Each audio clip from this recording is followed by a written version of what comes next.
So it is December in the British Columbia Football Conference, but the 2019 season is already fast approaching, and we're talking to two of the newest leaders of in the conference.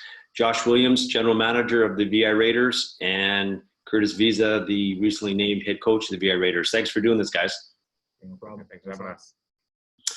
So we're going to maybe go a little all over the map here. Just talk about your history.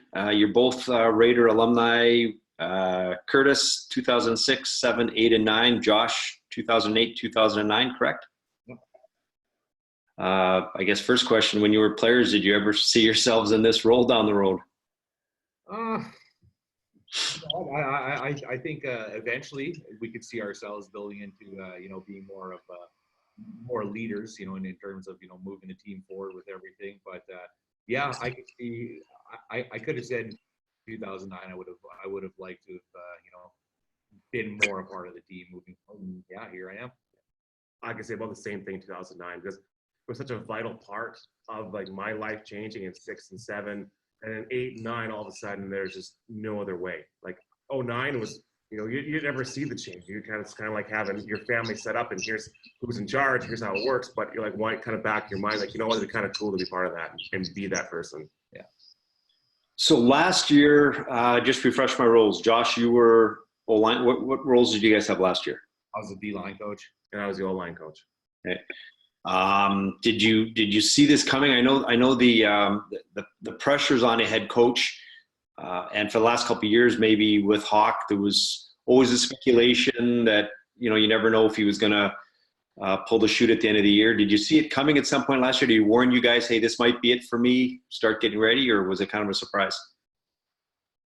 A little bit of a surprise, but we always got to be ready for change, right?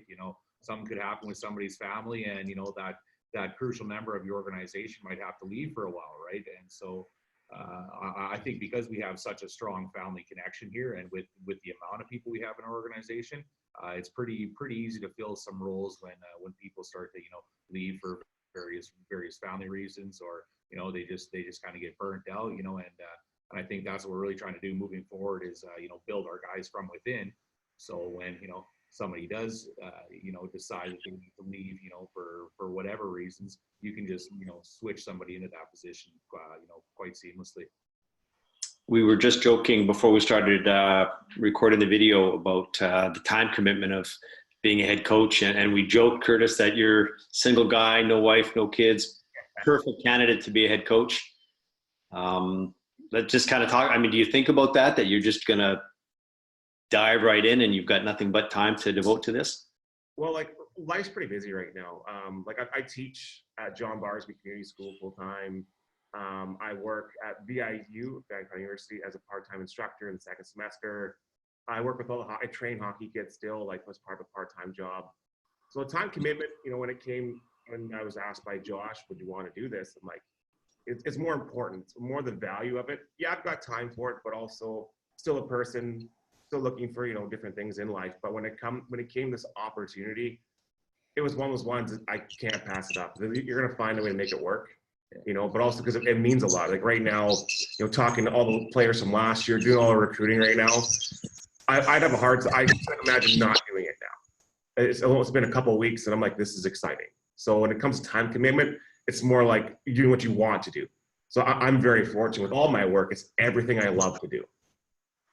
Okay. Let's talk about your history because it's pretty unique. You weren't even a football guy. You're a hockey player. When did you tell everybody when you started playing football, period? So my first year ever playing football was 2006. Up to that point, I played hockey my entire life and basketball in high school. I had a scholarship for basketball in high school and for hockey in high school.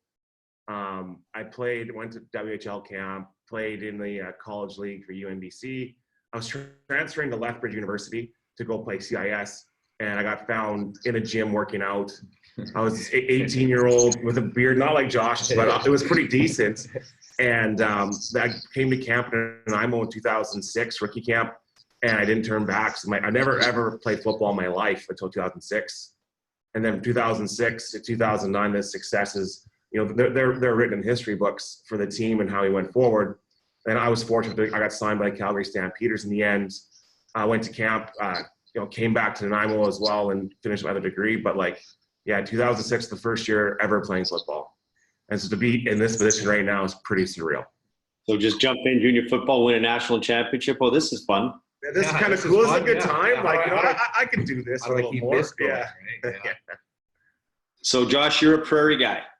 You played in 08, 09, 2 national championships. Let's talk about where you came from and why the BI Raiders. So I grew up in small town Weyburn, Saskatchewan, and we got a pretty good football powerhouse down there. I spent a couple of years with the Regina Thunder, and Coach Snoop and Coach Hawk, they flew out to see me in Regina, and kind of just what they said about the island lifestyle and the West Coast living and what they were trying to build, moving forward. That was something I had to hop all over. And once I came to the island, I stepped off the plane onto the Harmac in Nanaimo, and the airport was pretty small then. And I just looked around and I said, man, I can come out here and play football and have fun out here, and so it was a no-brainer transition for me. I pretty much, once I got off the plane, I knew I was going to be here for life. So is that being a Prairie guy, and we all talk about the Prairie toughness. No offense, Curtis, I'm sure you're tough too. But that Prairie mentality, that's the type of player you guys, seriously, you've played with that type of guy. Like, where do you see yourselves recruiting? I'm sure you've thought about that already. What's kind of be your base as far as a philosophy? Well, I think our base is all across Western Canada. Kind of going and trying to find the guys that fit into the mold that we're looking to create. And I think, just over the past couple of weeks, we've gone through almost every single BC player here, right? If you're a stud or you're looking at making it to the next level, you're on our radar, right? And so I think that's just going to slowly continue throughout the rest of the provinces. And yeah, we're already making pretty good strides in Saskatchewan and Manitoba right now. So I'm pretty confident with moving forward. That's for sure. Coming from a small town, a lot of places get overlooked, right? There's a lot of 6-man football in Saskatchewan where there's some good studs out there. And I think a lot of places just kind of expect the kids will come to camp without ever actually picking up a phone and calling a guy from a town of 400 people, or calling a guy who lived in McBride, BC, right? And to try to find those athletes.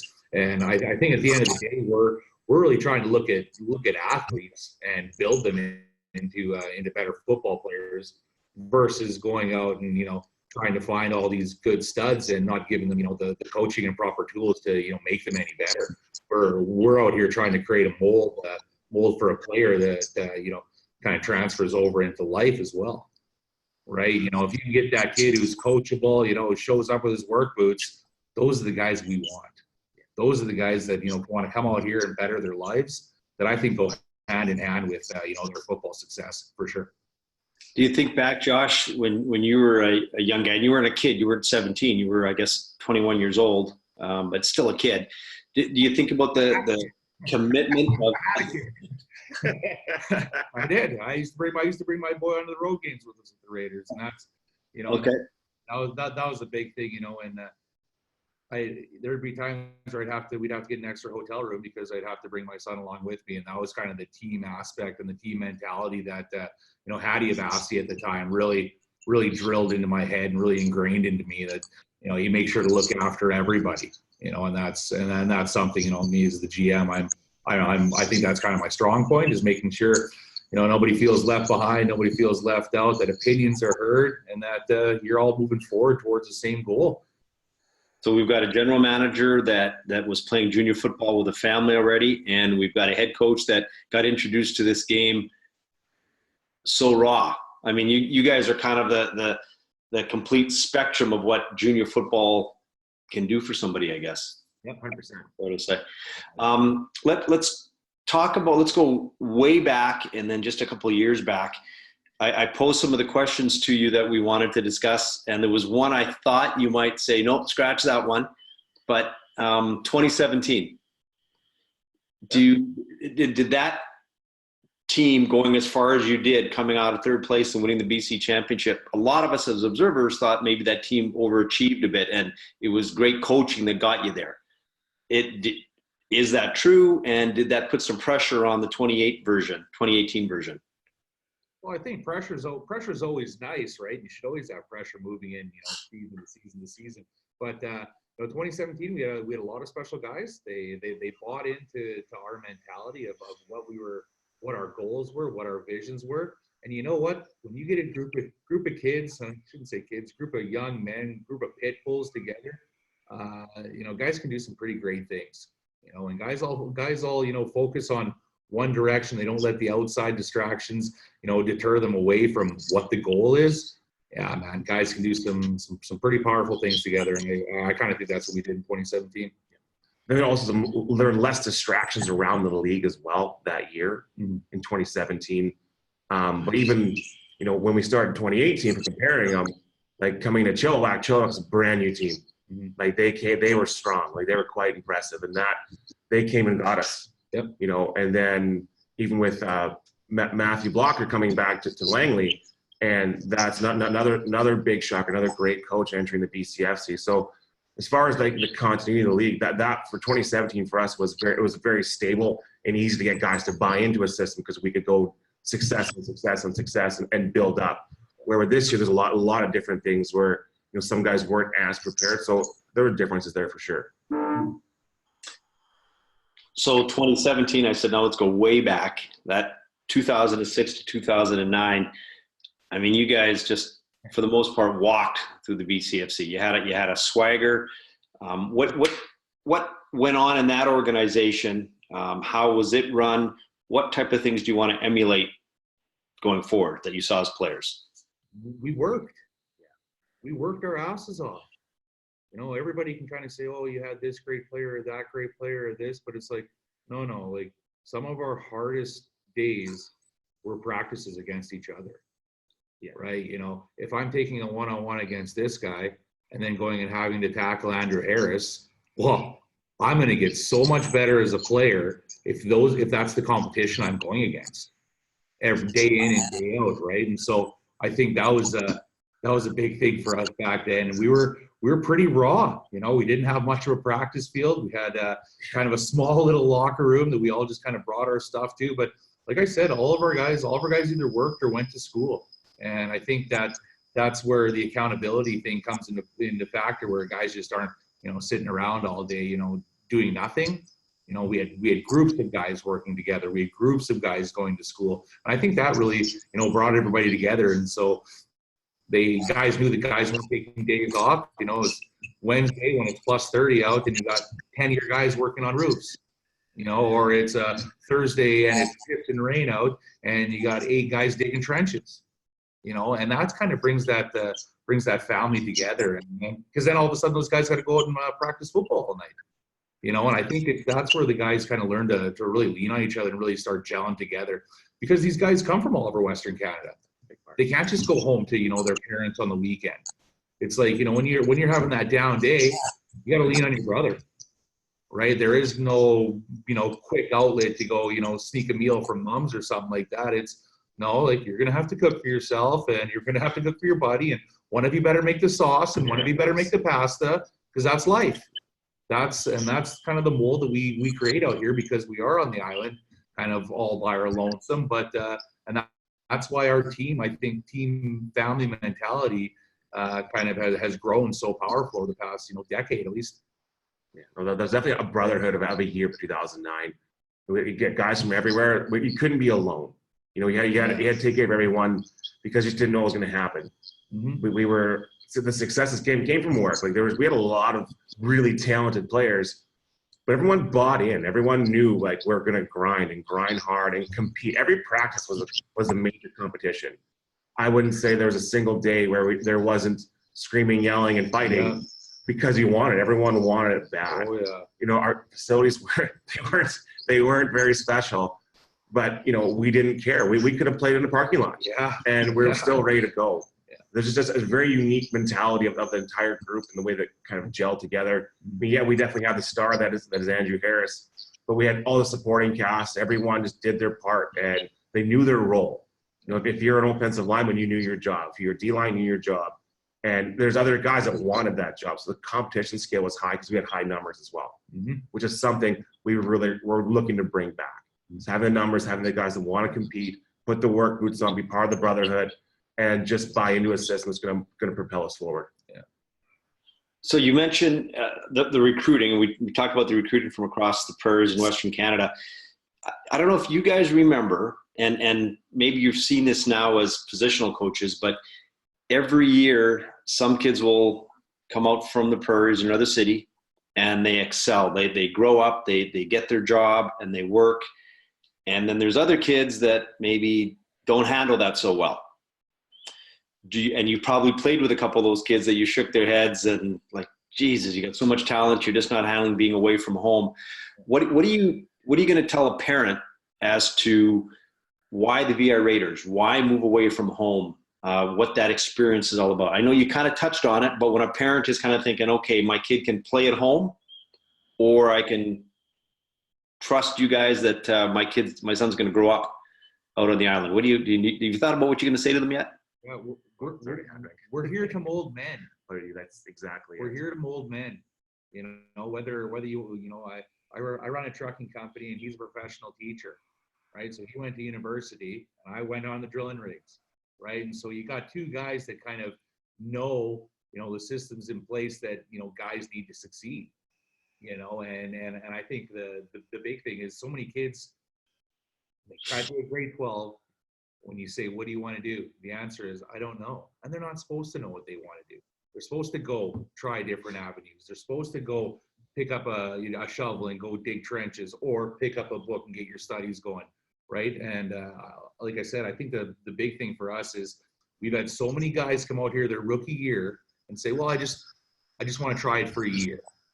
The next thing you know, here they are. I see them 32 years old walking down the street, and it's been 13 years. They've said, I just want to come out here and try it for a year. This place it's a different place out here, like I said, it makes people feel more at home, feel like they got family to lean on all the time. And like we got the support staff and the structure set up to take kids and mold them into men. And that's my vision. That's my job, our job. Yeah. No, I couldn't agree more with that. For us, it's talking to parents, it's an opportunity for their son to be in a safe environment, well taken care of, and be guided into something different. When you leave home, your safety net kind of goes away, and you've got to find a way to do it. But you've got all these guys to help you do it with. As far as talking about both sides of life, I want them to go to university. I want them to find a trade and become something, because there's life after football. Yeah. And I couldn't preach that enough. It was the best time of my life. I love playing football. But what it taught me along the way was what I want these young men to see is that, we learn these skills so that, you're getting up at 5 a.m. to go, be a heavy duty mechanic, and you got to go off here and do this, prepare to do something. We've been part of that building skill set. I'm a teacher. I have seniors. I coach at Barsby as well. And talking to all these kids, like, what do you guys think? And they're like, oh, I don't know. I'm not sure. Exactly. You're not supposed to know. But go try something. Go try something that you know how to do, and there's everything else that comes with it. Yeah. So, and that's where I think we'll find a lot of success. When we're talking to parents, it's, here's what we can provide for your son to be successful. Here's how we're going to support them. Here's opportunities for them. So that's I think where we're going to find some challenges and success with parents. Yeah. Okay, let's talk about the 2019 VI Raiders. What holes you think you need to fill, and as much as we talked about the prairie football, you got arguably the best football in the province, right on the island there. Let's talk about holes that you think. And I know it's early because some kids maybe aren't sure that they're coming back yet. But where do you think you're at? Well, I think so far it's building off of what we have last year. We've talked to all the players now. They're all excited. It's when they feel some different things coming. Holes filling, like any team, everyone wants to find linemen. Everyone wants to find the next Andrew Harris out there. But for us, it's fine. We're just honestly trying to find athletes and to become better. Like positionally, again, linemen, I think for us is where we're trying to build and find some guys that we can bring along the process. We have amazing linemen right now. Like, we're very fortunate what we have going forward. We got to find some guys to groom and look at our future as well. So as far as holes, that's all I can think at the moment. Yeah, that and we'd like a little bit more depth on coaching. Like you said earlier, you know, how much time of a commitment it is, this and that. Well, you know, I'd really like to have us have at least 2 coaches per position, right? So then, you know, 2 guys can double team things. You know, if a guy can't make it on a Wednesday, at least he can rely on the guy on the, you know, to back him up on the Wednesday. You know, like there's a lot of times, you know, if, and I'm hearing this from a lot of organizations, if, you know, there's times that there'll be no coach for a position. I think that's not good, right? You know, there's always got to be somewhere a set of eyes, you know, making sure the kids are doing exactly what you're looking for, right? And I think the big thing here, like, you know, here in town, we probably got 20, 30 all Canadians over the past 10 years. So like, those are guys I'm reaching out to right now saying, hey, like the all Canadian, they, you know, a coach can only coach a kid, you know, so far, but sometimes it takes that all Canadian to come in here and take that stud to the next level. And I think that's where we're going to be real good here moving forward with some of the guys we've reached out to here locally. Okay. Well, listen, guys, I appreciate you doing this very much. Congratulations again. And yeah, good luck in 2019. I think all indications are this league is going to be as tight as it was in 2019. You good? Okay, thanks, guys. Thank you. Have a good day.